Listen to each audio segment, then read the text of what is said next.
a political machine.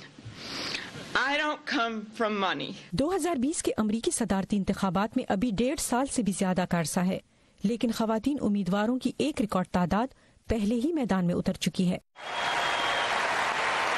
ایک ایسے ملک میں جہاں آج سے ٹھیک 100 سال پہلے خواتین کو ووٹ کا حق تک حاصل نہیں تھا، اب وہاں ان کی سیاست میں شرکت ریکارڈ تعداد میں دکھائی دے رہی ہے۔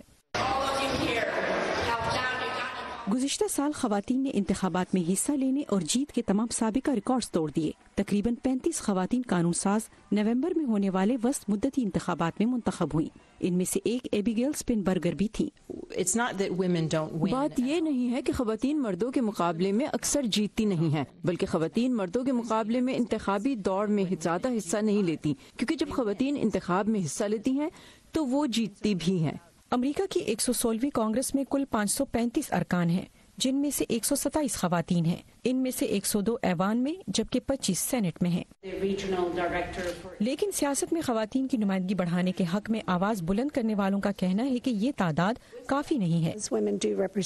خواتین آبادی کے 50% یا اس سے زیادہ کی نمائندگی کرتی ہیں، جس سے ہمیں پتہ چلتا ہے کہ وہ کئی لحاظ سے مختلف تجربات کی حامل ہیں۔ تاہم جہاں ہمیں ہونا چاہیے ہم اس مقام سے ابھی بہت دور ہیں۔ ہمیں اس کے لیے زیادہ سے زیادہ خواتین کی حوصلہ افزائی کی ضرورت ہے کہ وہ انتخابی دوڑ کا حصہ بنیں اور کسی عہدے کے لیے منتخب ہوں۔ ناقدین کا کہنا ہے کہ خواتین کا سیاست کے میدان میں آنا اگرچہ خوش آئند ہے، لیکن امریکہ جیسے ملک میں بھی خواتین کو سیاسی میدان میں تفریق کا سامنا ہے۔ ہاں، ہمارا صنفی کردار، ہماری صنفی اقدار اور ہمارے دقیانوسی رویے اب بھی بہت حد تک خواتین کے لیے چیلنج کا باعث ہیں، اور سیاست میں بھی ایسا ہی ہے، اور یہ چیزیں تبھی ختم ہوں گی جب خواتین کی سیاست میں شمولیت بڑھے گی۔ امریکی سیاست میں اس بار یوں بھی ایک تاریخ رقم ہوئی ہے کہ 2 مسلمان خواتین پہلی مرتبہ رکن کانگریس منتخب ہوئی ہیں۔ ریاست مشیگن سے منتخب ہونے والی رشیدہ طلیب کے والدین فلسطین سے آ کر امریکہ میں آباد ہوئے، جبکہ مینیسوٹا سے منتخب ہونے والی الہان عمر صومالی پناہ گزین بن کر امریکہ آئی تھیں۔